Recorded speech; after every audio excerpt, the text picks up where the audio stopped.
here with you, ready to take you into a world of conversation as we love to do. We love music, we love life, we love great conversation as well. And today isn't going to be any different. So welcome along to the ride with us. We appreciate you taking the time out each and every single day. So it's going to be a very special edition on Lagos Talks this morning because we're shedding light on a very crucial human rights issue as far as I'm concerned, and that is female genital mutilation, otherwise known as FGM. Now, yesterday, February 6th, was set aside, or is set aside every year to mark the International Day of Zero Tolerance for FGM. It's a day that is dedicated to raising awareness and taking action against this harmful practice. Now, the theme for this year is stepping up the pace and strengthening alliances and building movements to end FGM. And that is all a part of what we're doing here today to bring this particular conversation to the fore and shed more light on it. We need to talk about these issues a whole lot more. And joining me on this very important conversation is a woman whose voice and story hold very immense power. She is Melony Ishola. She's a journalist and also she's an FGM survivor who has dedicated her work to advocacy, to storytelling, and pushing for change, which is very important. Very good morning to you, Melony. Great to have you on Lagos Talks this morning.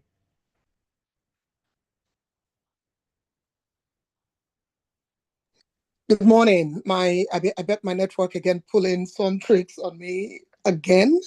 But Fingers of course, crossed. as you know, I was looking forward to this conversation, and your voice does hold a tremendous power. So Thank you yes, very much. I'm so glad to be here with you this morning. I appreciate the kind words. And I'm trying not to blush in the studio because I mean, why not? But Yeah, anyways, I know. talking about FGM, female genital mutilation, it's something that has been around for eons. It's not a new thing. It's been Yes. around for quite a very long time. It has severe health risks. It is something that we've been battling against for the longest time. And Melony, first of all, could you give us an idea of what exactly FGM is, and more importantly, as someone who has personally experienced this? Can you walk us through the cultural and the societal reasons that keep this practice alive, especially here in Nigeria, despite the fact that we know how detrimental it is to women's health? Okay, thank you so much, Ayokunmi. So let me start from the very beginning. What is FGM? Simply put, according to the World Health Organization, it is any cutting or removal, partial or total, of any part of the external female genitalia that has no known health benefit to the woman. And this equally done for non-medical reasons. Maybe for Hmm. some medical conditions, they maybe need to, meddle in that arena. But in the case of female genital mutilation, it is not done for a medical reason. And that's essentially, simply put, is female genital mutilation. Now, let's move quickly to the crux of the conversation, yeah, which is what's my personal experience and what are like the basic reasons these things are done. It would interest you to know that from region to region, from country to country, the reasons differ. I mean, you would say it's ridiculous, but I say to you that once upon a conversation with an advocate in Kenya, I came across a reason. And the reason it's done, they're told that if the women are not mutilated, if they go into the vegetable farms, the vegetables on the farms would so in Yoruba, it's something like Omaro, Omangujo, will somewhat, wither. Yes, I found the word. Wow, what's Oh the yes, oh correlation? yes. Close your mouth. Close your mouth, Ayokumi. Yeah, I know. So these are some of the ridiculous reasons that you hear. And I've held Pan-African conversations since the start of my advocacy, um, as far back as 2020, but more actively in 2021. But I am going to bring it back home because then as you know, every journalism is local. So people want to hear what really concerns them. Yes, Kenya concerns us. It is all Africa. It is equally Right. all the same fight against female genital mutilation. But particularly, let me come down to my Yoruba people. What's going on? You people say if you mutilate your girls, they will not be prostitutes. You people say if you mutilate your girls, the clitoris would not compete with the penis during copulation. And I apologize, but I do not apologize for the use of somewhat watershed languages in morning radio, but it is the nature of this conversation. A number of my friends who knew me before this advocacy are quite shocked that I have left my prim and proper. It wasn't my usual way to mention this body parts like this, but it is what it is. Those I are cannot have those these those are the conversations. natural names for the body Those parts. are the In any natural case, names, and they have to just go out like that. Yes. So, but sometimes you cannot rule out that some people would be offended, and that's why I'm putting up an apology. But I am quite unapologetic about this move, about this advocacy. Now, that said, some also say to you that the clitoris must not, Ayokunmi underline, it means it is a taboo for the clitoris to touch the head of the baby when the baby is being birthed. Amidst several other reasons, so it's plenty. Oh, it's very, very plenty. Oh. huh, So, yes. So when you look at this and you push and you string all of these things together, it then forms a body of myth, which, I mean, primarily we know it's entrenched in fear, hmm, right? I did right, a documentary Ayokunmi when all of these things started in 2020. It was released in 2021. The lockdown pushed the release date forward, and it's still on YouTube. It's titled "Don't Cut Her." It's a 30-minute piece of journalism and investigation into the practice of female genital mutilation in Oyo State, in a local government in Oyo State that has the highest prevalence in Nigeria. As at the time we did the documentary, it had the highest prevalence. I do not know as of this moment. At that time, it was 98%. At this moment, it is 92%. Efforts at activism, local community engagements have right. brought down the number by 6%, and that's phenomenal. Thank you. Hmm. Absolutely phenomenal. I mean, some things you said this morning, Melanie, like you said, I should close my mouth, but I'm surprised and shocked, and I'm just thinking about some of the reasons you've given or people have given for this particular practice. I'm I trying to understand. connect the dots. What does this have to do with this? In what universe? But anyways, we are here to learn and we're here to get more information and be more well informed about this particular practice. We'll continue on the conversation when we come back in. We'll take a look at the physical and the psychological impact that FGM actually has when we come back in after this quick breather right here on Lagos Talks this Friday morning on Smooth 98.1. Wow, wow, wow. Money is almost times 1 million. Income bill. Because That's what we should call it. That's what I'm trying to understand what does the woman my going to brother, the farm have to do with the vegetables corn raw? my brother, my brother. Mirara. I sent the link Yeah. to you, by the way. Okay, thank you. Let me quickly Yes. share. And quick one. Anyone who has a complaint of not being able to open up the link, all they need to do is in the HTTPS or something, you should just take out the S. It will Okay, then allow the link to okay. The to one work. you get doesn't have the S. Oh, it doesn't have the S. Oh, Yeah. sometimes browsers can put it in just in case that happens. Okay, I'll tell them. We're also streaming on YouTube, by the way. Oh, interesting. Now, so my Yes. video should be on. Not well. It's not a requirement. If your I audio is fine, never perfect. do makeup. I sit there inside my nightwear, so no pass. I'm still No tired from worries. yesterday's waka waka. It was, I mean, within like 2 to 3 hours, I was on radio now. I was on STV. I was on Yeah, I Rise. saw I was on. I I saw your status from here to here to here. So Hey, so I could I understand why it took you a while to reply. So I figured that you had a lot of things going yes, on.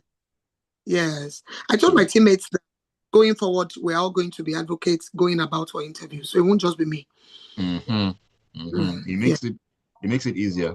It makes it easier that way. You Yeah, can't easier, afford yes. to break down, I can't. compress. So there's that. Okay, let's jump back into the conversation. Yes, please. Alrighty, welcome back to Lagos Talks. It's a feel good Friday morning. This is the Smooth Breakfast on Smooth 98.1. Your love music, love life, love conversation station as well. 17 minutes past 9 a.m. My name is Ayokunmi, and with me this morning is my very special guest. We're talking about zero tolerance for female genital mutilation. Melony Ishola is my guest, a journalist, an FGM survivor, an advocate, a woman who is doing absolutely wonderful things to put this information out there for everyone. This is something that everyone needs to be aware of. This is a practice that we need to bring an end to. If you want to join us on the conversation, please come forward and share your thoughts with us, any questions you might have, or any experiences you might have heard of or know of. The WhatsApp number is 0809 444 0981. 0809 444 0981 is the WhatsApp number. The studio line is 0201 4489981. We're also streaming on YouTube. You can catch us at Smooth 981 FM Lagos. Smooth 981 FM Lagos. All right. Melony, welcome back into the conversation this morning. Thank you for having me. Having you. So, before I went on that little interlude, I mentioned we would talk about the physical and psychological impacts of FGM, because we know it causes immediate and even long-term health complications. Infections could arise, childbirth complications, even death. But beyond the physical problems, there are also deep psychological effects. Anxiety could set in, depression, even PTSD Mm-hmm. could come into play. Now, from your experience and the stories that you've covered as a journalist, as a woman, what are the most overlooked but devastating consequences of FGM on a survivor's life? Thank you so much, Ayobami. And it occurred to me this year, after so many years of shouting, "Don't cut her," that the most overlooked and regularly occurring cause is death. It is a short time. Yes, it's a short term impact, and it's equally a long term impact. So, impact of FGM on survivors are classified into two: short term, long term. And I'm glad you've touched on them. The whole psychosocial, mental, and all of this impact, and equally the health part of it, of infections and whatnot. But I say to you that a young girl or a woman, because some people are caught in their adulthood, but a number of us have been caught when we were so little we didn't even know we were caught.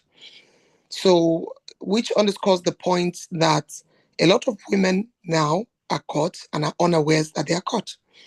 Because, as you know, the culture of silence and shame dictates that parents don't hold these conversations with their kids to say, you see, when you were True. 10, 12, 13, 15, 20, 30 months old, we did this on you. How did I know? When I did the documentary in 2020, I was 33 years. Ayokunmi, I asked my mom because then I saw what a clitoris looked like for the first time. And I felt like our biology teachers failed me. Because if way back in secondary school, I practically saw what a clitoris looked like in my biology textbooks, I'd have asked the questions long ago. And then I Hmm. asked my mom, and she says, má bínú ọkọ mi, gbogbo yín la ṣe fún, It meant for me, it Yeah. was done as a sort of ceremony, maybe with me and my female cousins put together Uh, and caught. But we've been told not to do it again. This account is in the same documentary I speak of. Don't cut her. It's on YouTube, and it's on Melony TV on YouTube. And so when you now look at death, what am I saying when I say death? Am I exaggerating? No. So a traditional exciser in local settings where these things are done takes one knife and cuts from child to child to child to child. the That's same the night. same knife. The traditional exciser I spoke to in the documentary said to me that, as a rule, the Ololas, the traditional excisers, are only entitled to one knife. So if you are the one contacted or contracted to do it, you use the same knife and you cut from one child to the next clitoris to the next child. Is there a reason for that? Well, I guess I do not know. I think it's just maybe a sort of practice of the traditional excisers. What they do is beyond cutting girls, what they do is tribal marking and all of these things. So I think Mm. as a sort of induction into these things, I know these things are generational. There are families who do it in Yoruba land. I don't know of other tribes and places. And so these people then, I guess when they are inducted into, you can now cut, right? As a male member of the family, then they have, one knife. There are women who also do these cuttings. Men are not the only one culpable, right? And Okay. essentially, a number of girls bleed from having been cut. And when they bleed, a number of them bleed to death. Hmm. Yes. So it hit me this year, and I've been shouting that the shortest term and by far the longest term impact of FGM is death. And I have been daring people would come out to say, this was my encounter. My daughter died, my sister died, my niece died on account of FGM. These are cases that needs to be taken up. The way we have sexual offenders diary, where we name and shame, where we need Exactly. to then begin to name and shame, because whatever causes anybody to die is now no longer just a civil, it's a criminal offense. It's a criminal True. offense. And so True. let me overall summarize the other impacts. But and this year I have been shouting and making big the impact of death. But let's go simply to, for example, why mental health impact. So a child who's grown enough when this was done, when the cut was done, feels the pain a lot more. You recall that is why we do circumcision for male children way before they're old enough to understand what the pain was like. Mm. I have three boys, and I've experienced this. My children get circumcised before they are even 10 days old, right? Why is it?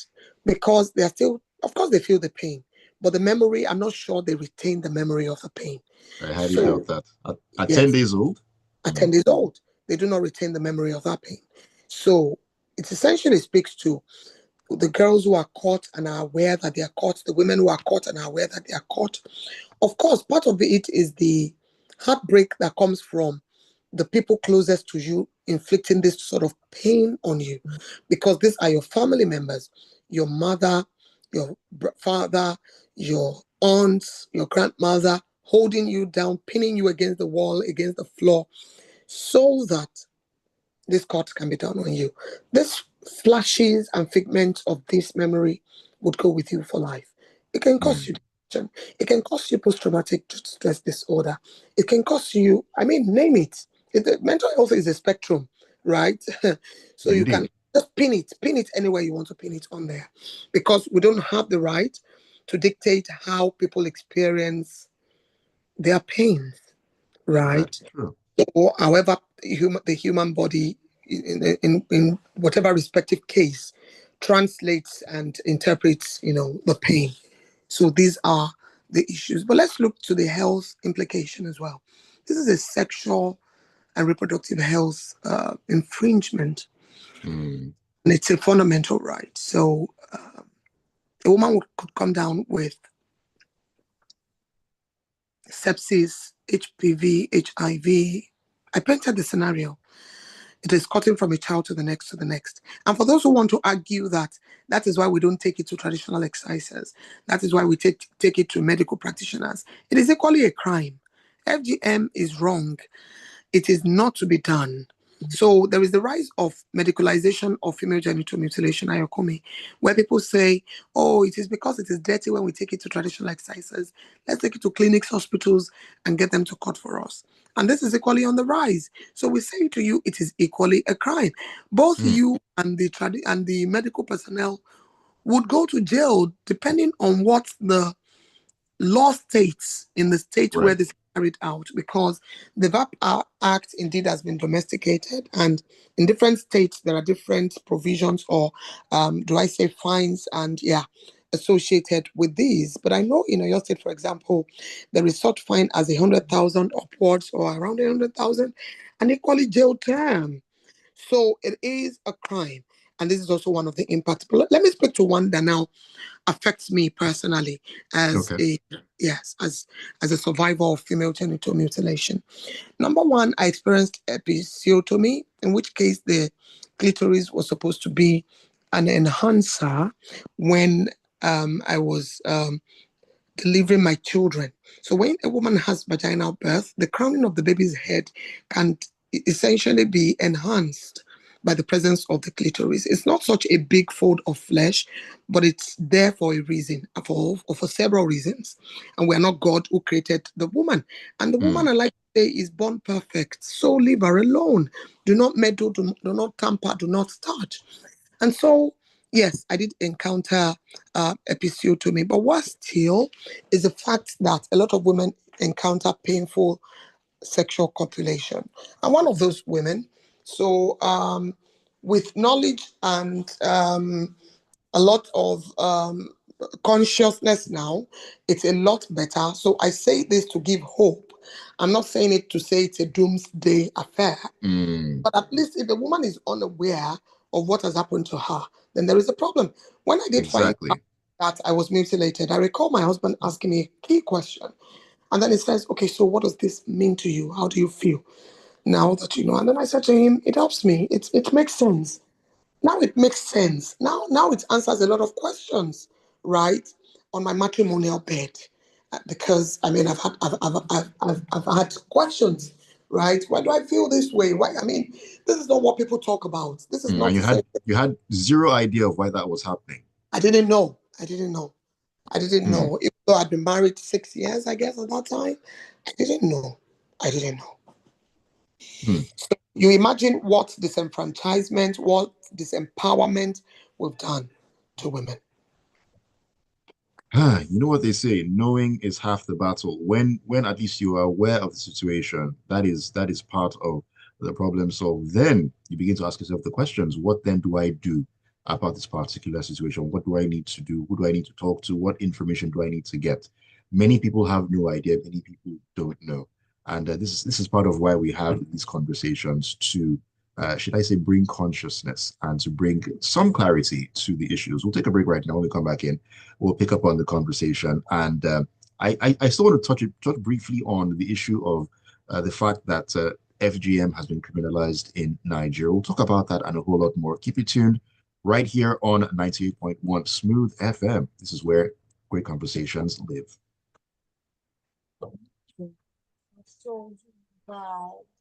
Hmm. I've learned quite a bit already in half an hour. I mean, I knew of Yeah, I these things, know. but I had no idea of the level, no idea of the level. This is wow. It's deep. It's deep. It's deep. Recently I started to say to myself, because I've done my advocacies 5 year on now without funding, is it not high time I sought funding and do this because my heart is in it, Ayokunmi. My heart I is in mean, it. it's a personal thing for you, so your heart definitely has to be in it. There's no doubt Yes, about yes. it. What is Right. even scary about this is even like medical practitioners also do this. I had no Yes, idea about that. I yes, had no idea. Hey, yes, yes. Practically, yes. that's a scary thought. I thought it was a strictly traditional thing. Yes, it is cultural, traditional, but that tells you because it is cultural, people who believe it and do it believe in something. So if you stop them in one form, they go to another Hmm. They find form. out they So find they've another left the way. villages, they're in the towns and cities, they find another way. They're in the towns and cities, and then they say, we're educated, we're elites now, but we believe we must do it. If not, our girls will be Hmm. prostitutes. Then they go and look for medical practitioners who also believe in it culturally, who say, yes, now they did it to us, they must do it to them. And then they just simply do it. It's a surgical procedure. Do you understand? Right, right, right. Uh, okay, we're back.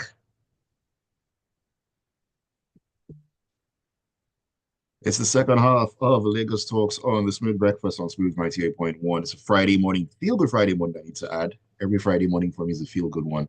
And today, it feels good to be here to have a conversation talking about zero tolerance to female genital mutilation. Yesterday, that's February 6th. It was the International Day of Zero Tolerance for FGM. And that's why we're talking about it today.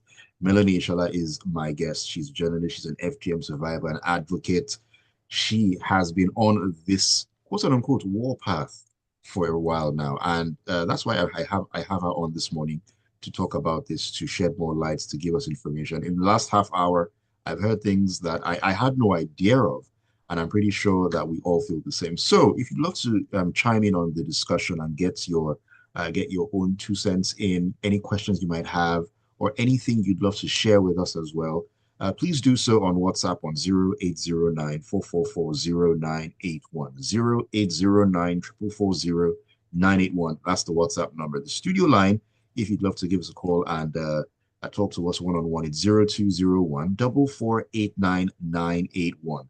As well, join us on YouTube. We're at Smooth 981 FM Lagos. Smooth 981 FM Lagos. Those are the ways you can join us on Lagos Talks this morning. All right, jumping back into the conversation, and Melody, we're talking about laws. You mentioned you mentioned that FGM has been criminalized. You talked about the VAP Act. That's the Violence Against Persons Prohibition Act. That's VAPP. Was enacted in 2015, and it's criminalized FGM. But enforcement is an issue. And I know that enforcement is a general issue in Nigeria, which is a huge problem. Yes. Now, looking at the laws in themselves, do you think they're actually enough to curb FGM? It's one thing to have a law and it's enforced, but do you think that it's stiff enough to deter anyone from actually doing or practicing FGM? Yeah. The good news is, and as of yesterday when I was roving around televisions and radios, but I'm glad I did put a caveat because so now I have discovered that 35 states of Nigeria have domesticated the VAP Act. And I always add this everywhere I talk about the VAP Act. It is the biggest gift the Goodluck Jonathan administration gave to this country, gave to the women folks. Mm. The biggest gift. Because for the first time, that became a piece of legislation that would not make somebody like me shouting, "Don't cut her," look like a crazy person. Because after you have shouted it, what then happens, right? That became a piece of legislation that helped us to make sense of the whole idea and the gamut of definition and spectrum of rape, for example, in the arena of sexual and gender-based violence, right? That Right. became a piece of legislation where we understand gender-based violence shouldn't or cannot just be, or isn't just physical, it's also psychological, it's also emotional, it's economic, and all of these things. An amazing piece of legislation. But then, as you know, implementation, big deal, yo, this is Nigeria. Mm. But a huge success with implementation is the fact that the states have domesticated it. Yesterday, I was saying 30 states as at the last time I checked. And I'm glad I put that caveat because I would have misled a number of people because I hadn't checked again to know where we were. And now, as of December last year, we're at 35 states of the Federation have domesticated the VAP Act, which essentially means we have one more state. If I'm not mistaken, the one state should be Zamfara, but I'll check. Again, I'm putting a caveat. I haven't checked that part, right? Right. However, however, however, the domestication is just the beginning of the steps. Mm. For me, the implementation will come full-fledged when we have a testing of the law. I won't lie to you. Education is what I've done this past 5 years of this advocacy. I'm not the only one doing this advocacy. There are hundreds of advocates, right? If not thousands, right? Organizations whose full-time job, right, is to advocate and canvass against the practice of FGM as well as other SGBV issues. But I Okay. say to you that I'm yet to come across a case of Ayokunmi Melony or the state against Ayokunmi Melony in a suit filed on the mutilation or the circumcision or the cutting of a certain Shadia Babatunde in Idiobi, Koloko, Ibadan. You know, I'm yet to. No, I'm yet to. no such case. No such That case yet that that I that have you come have seen. across. That I have Uh-huh. seen. Yet that I have come across. And I simply, I'd say, oh, so this whole advocacy is not because we want to put people behind bars. But why not? If not, because if something is a criminal offense, it's not a civil crime issue. If it's a criminal offense, then let it go its full length. Because at times you realize that people then need deterrence. People need Right. deterrence. People need deterrence to begin to do the right things. So for me, where implementation is concerned, I'd say the government should not be afraid, but then it goes beyond just the government. The law enforcement agents then say to you, who is to do the arrest? The big question. The big question. The big question. This was a question I came across in the Your State Ministry of Women Affairs when I'd asked, why do we not yet have an arrest by this time? Why are the cases not already, replete in our courts? And then I'm told, so the police say to you, well, uh, so, so we're not supposed to, it is the NSCDC people that are supposed to do the arrest. So Is it not, it is not, is it not a criminal matter? What sort of passing the buck is that? and then goes the matter. And so you realize that um, we, in a manner of speaking, I'd say we're not ready. But then it's high time we got ready. And that's why I love the theme for this year's advocacy, the Zero Tolerance Day Against Female Genital Mutilation Advocacy, which is a joint joint effort at eliminating female genital mutilation by UNICEF, UNFPA, and WHO, where uh, where um, where we're told to step up the pace. I beg your Right. pardon. Yeah, I was losing my thoughts there. We're told to step up the pace. We're told to strengthen alliances and build movements to end female genital mutilation. All of these things I have said, you could largely say talk is cheap. And we cannot do it alone. I cannot do it alone. Every advocate, every organization pushing this cannot do it alone. We need support of people. And quite frankly, the support sometimes is not even financial. Would you raise a voice in your community? If you see something, would you say something? And of course, you agree also to do media advocacies and educations like this would also cost money. If you have organizations that are trustworthy, pushing this advocacy, would you put in your money? Would you support? Would you get a girl child, to safety if under threat of being caught? I got into collaboration and I benefited grossly from collaboration since 2020. I've collaborated with a plethora of media organizations, of non-governmental organizations, from Save Our Mm. World Initiative in Oyo State to Rural People Development Initiative in Kajola Okeo, Isemile, Oyo State, to Bimbo Dukoya Foundation here in Lagos and a host of others, right? We've Okay. taken to the streets, we've gone to schools, we've done advocacies, we've moved around to even the Federation of Women Lawyers, right? And so many, collaborations. But this year, it's a Pan-African collaboration. And I'm in collaboration with the FESTAC Sexual and Gender-Based Violence Ambassador. It was held last year in Kenya. The ambassador is a Kenyan, right? A young, vivacious woman by Caroline Titia. And we put out an advocacy material this year. And we're working on events that we're going to do to push the narrative and indeed help push towards getting to zero by 2030. As you know, Ayokunmi, this is the decade of action.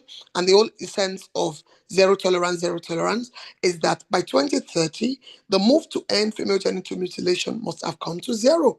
But where we are now, of over 230 million women and girls alive today having been caught, with about 12,000 girls daily at risk of FGM. This year alone, 4.4 million girls are said to be at risk of FGM. Ayokunmi, the push needs to be mega, massive. Definitely. Smooth FM shouldn't talk about FGM once in a year. It should be talked about once a week. Maybe in some public service announcement put out there. Everybody should simply do this advocacy. Because if we leave it unsaid, undone, unspoken about, it thrives. Patriarchal cultural practices like these thrives on the culture of silence and the culture of shame. And if we as survivors are no longer ashamed to speak up, then the culture of silence should have nothing on us. Most definitely. Well said there, Melody. Well said. Now, looking at how this has become an issue where everyone needs to get involved. It's not just about the survivors alone. It's not just about you doing advocacy, other people do that. Everybody needs to be an advocate at this point. Now Everyone is. that yes, exactly. Now that being said, we need to talk about families. We need to talk about community because when it comes to FGM, those who are involved, family tends to be at the forefront of this. How can we effectively engage the families? How can we effectively engage the community, the leaders, and so on to begin to change this mindset? And more importantly, to protect young girls, young women, or women in general from undergoing this very, very terrible practice. Thank you. Thank you so much, Ayokunmi. So I think a key way to do this, which is what I am doing, for example, I'm not just talking as an advocate, I'm talking as a survivor. We need more survivors out. I spoke about the collaboration, the regional collaboration between me and an advocate in Kenya. And by far, we're taking this continental.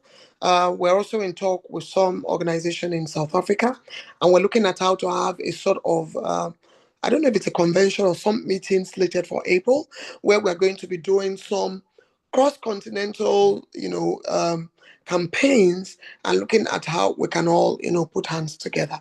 So all of these things, what we put out yesterday, Ayokunmi, is as our call to action is if you come across this material, like it, follow this page. If you come across this material, share it. If you come across this material, raise a voice. And lastly, we said, if you come across this material, share your FGM story too. What is your Hmm. survival story?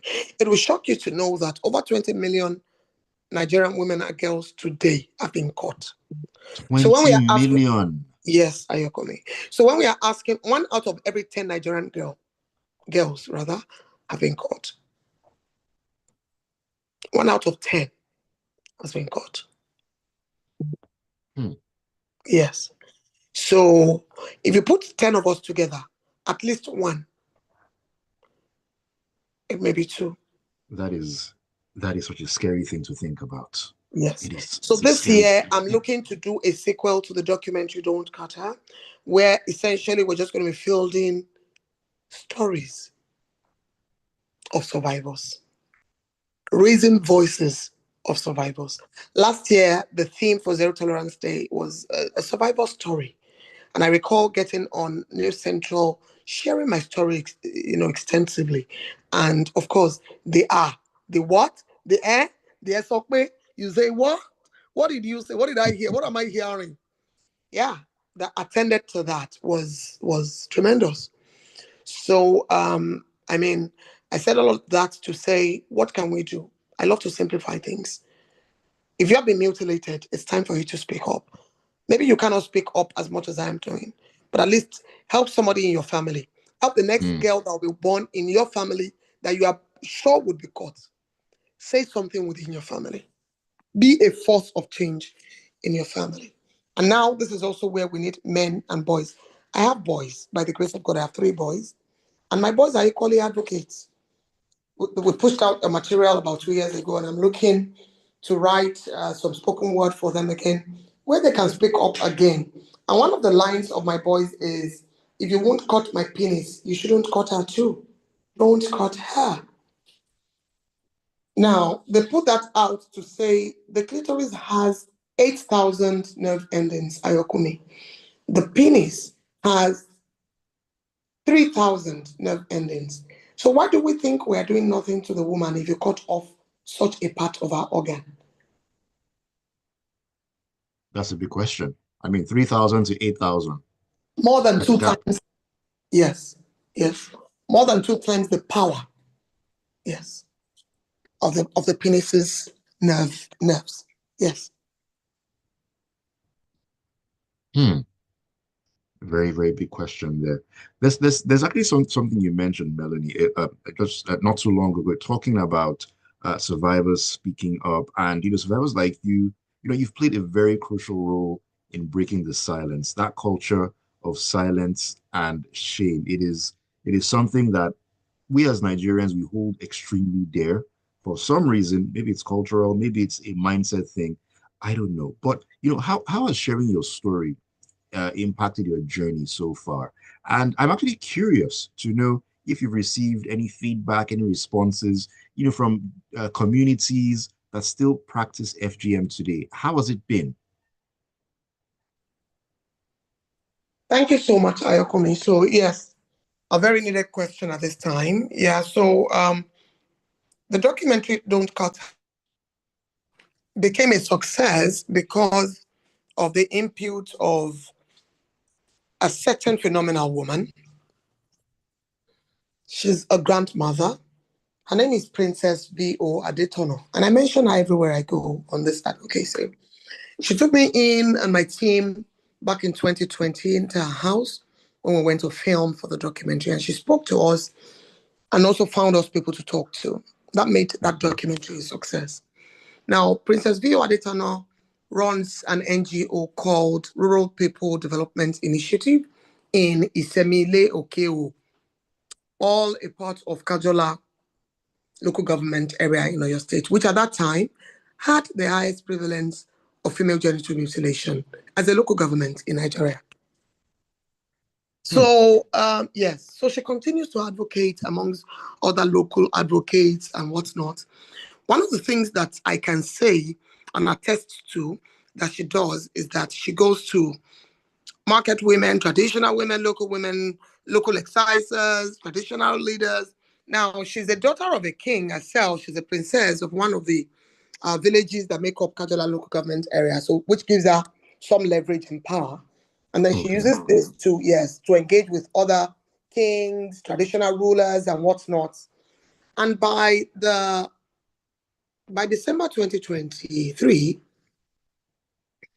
the prevalence rate of female genital mutilation in Kajola had come down by 6%.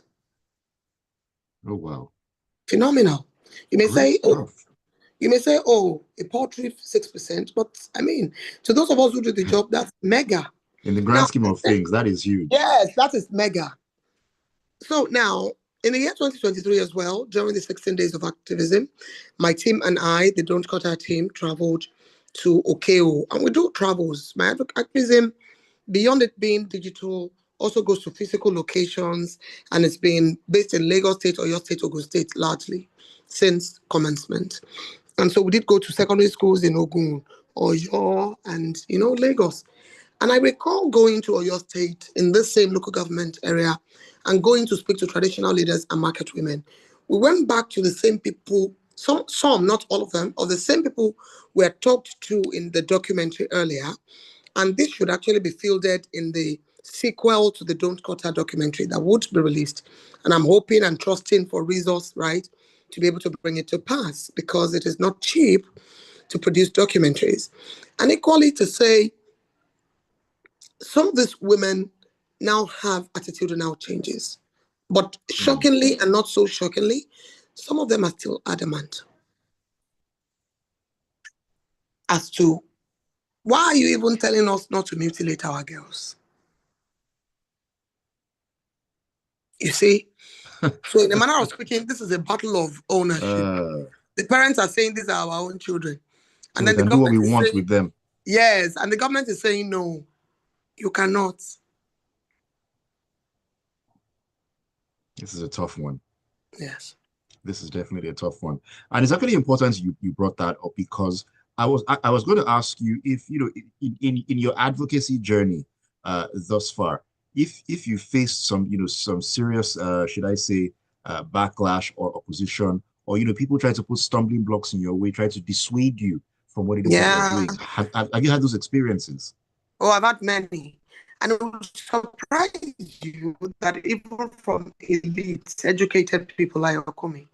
So I share materials on WhatsApp, broadcast messages, blah, blah, blah. And as I said to you, this advocacy has been very learned people and I understand, to be honest, I do not blame them.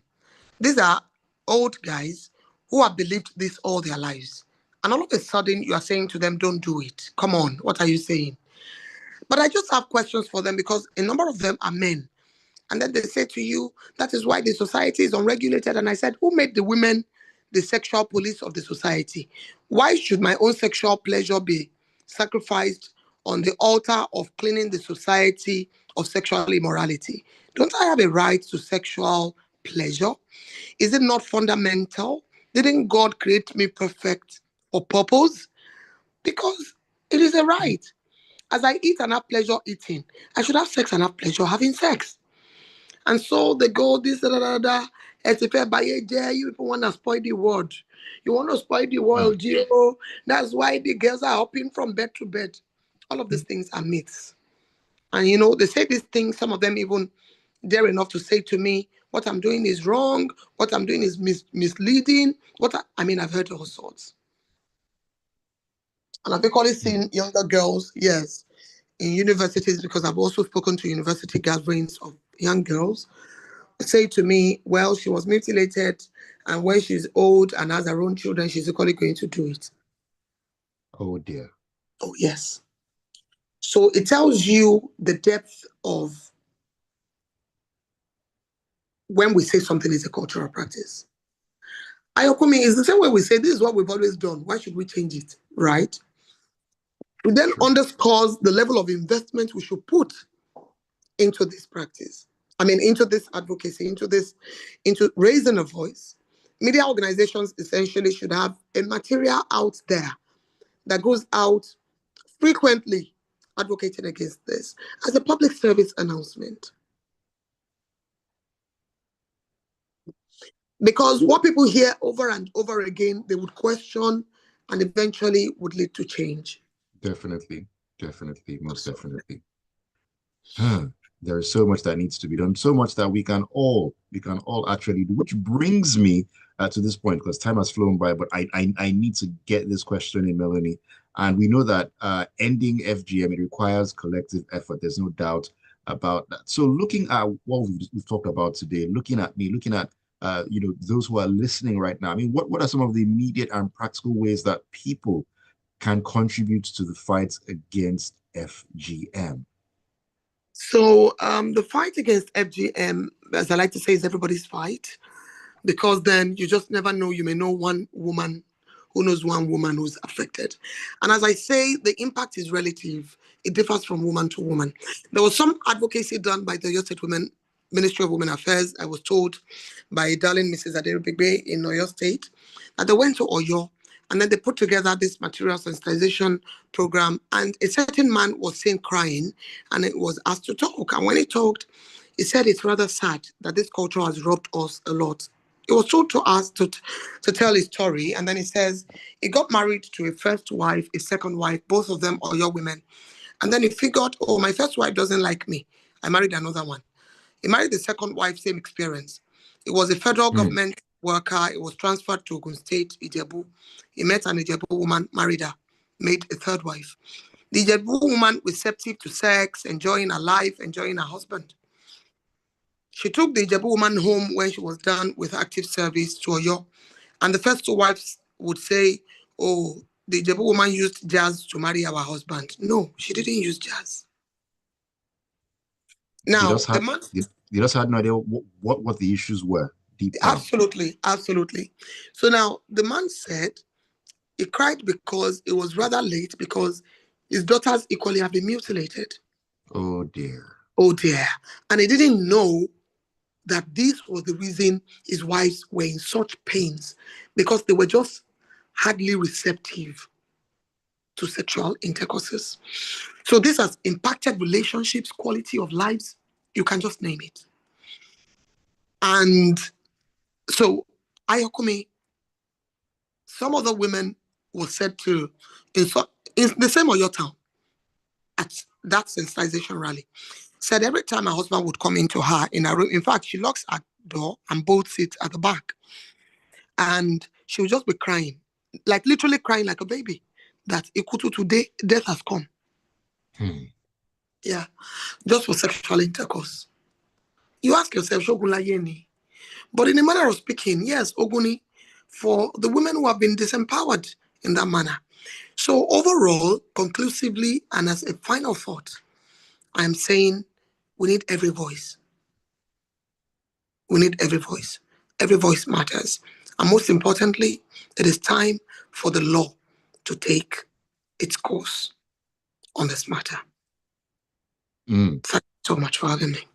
Indeed, indeed. Thank you so much, Melanie. We need every voice at this point in time. It's a collective fight. It's not a one-man thing or a one-woman thing. Everyone is involved in this. Thank you so much for joining me this morning, Thank Melony you. Ishola. I mean, for those out there who who have listened in and who would love to be part of the Don't Cut Her movement or just want to speak to you and get some clarity and should I say maybe some encouragement as well. Where can they find you on your social media pages? Okay, so I'm at Melony Ishola across all my social media pages, but most importantly, I'm at Don't Cut Her on Don't Cut Her on Instagram and Facebook. You can check out these pages and follow for information. Equip yourself, become an advocate too. Join us, raise a voice with us.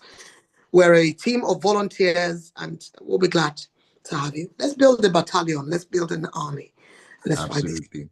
Absolutely. It's been such a powerful and enlightening conversation today. Once again, thank you, Melanie, for sharing your story and your insights with us. It's been an absolute pleasure. And Thank you. to you out there listening to us this morning, the fight against FGM is far from over. But with continued advocacy, with legal enforcement, community engagement, we can put an end to this very, very harmful practice, really and truly. And if you know someone who needs help or wants to join the movement against FGM, as Melanie said, she's at Melony Ishola on Instagram, across all socials, but more importantly, at Don't Cut Her on Instagram. Send a DM if you'd love to talk to her and all that. And I'm pretty sure that you have a lot more clarity. It's been a pleasure having you join us on Lagos Talks this morning. Keep it tuned to Smooth 98.1. The Smooth Breakfast will kick on. There's more great music lined up. It's a feel-good Friday. You know how it is. It's fun and vibes all the way. Alrighty.